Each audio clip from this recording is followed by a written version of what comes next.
so this is my exhibition.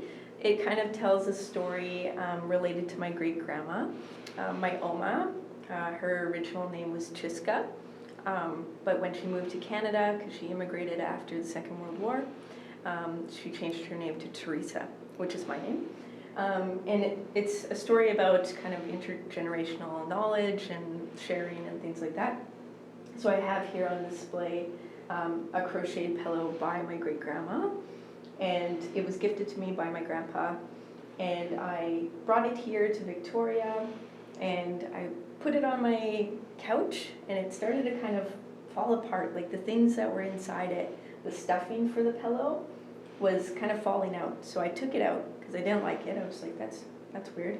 Took it out and re-put a new pillowcase and all of that kind of stuff in there, and left the pillow. Then I had this kind of heap of fabric, and I didn't know what it was, and I opened it up, and it was actually this half of a robe. So this green half right here, this robe my great-grandma had cut up and used it as stuffing and batting in the crocheted pillow. So she was very resourceful kind of lady, especially like surviving war.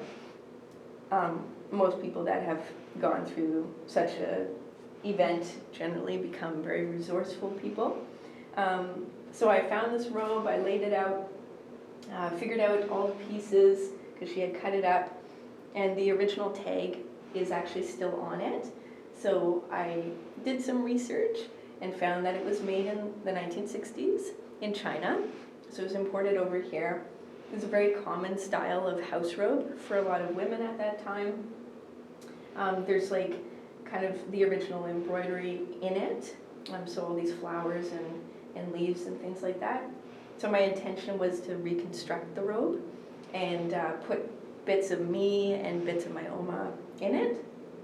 So I kind of started to add some beadwork here on the sleeve.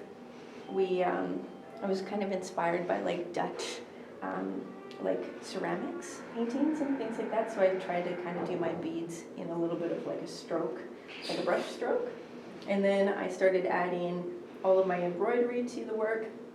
And I was using specifically in these silver bits right here, a long-armed cross stitch, which was very common to Frisian people in white work, which is kind of like lace making and things like that.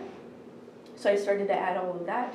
And then I also wanted to connect it with my indigenous heritage. And I started to add, like I tan a lot of different materials. So I added Atlantic fish skin that I tea tanned, and started to kind of construct the other half of the robe, which I say kind of represents me, and this is kind of more my Oma. And that's why we have tea everywhere, tea bags everywhere, because these tea bags were used in the tanning of the fish skin that is here in the exhibition. And yeah.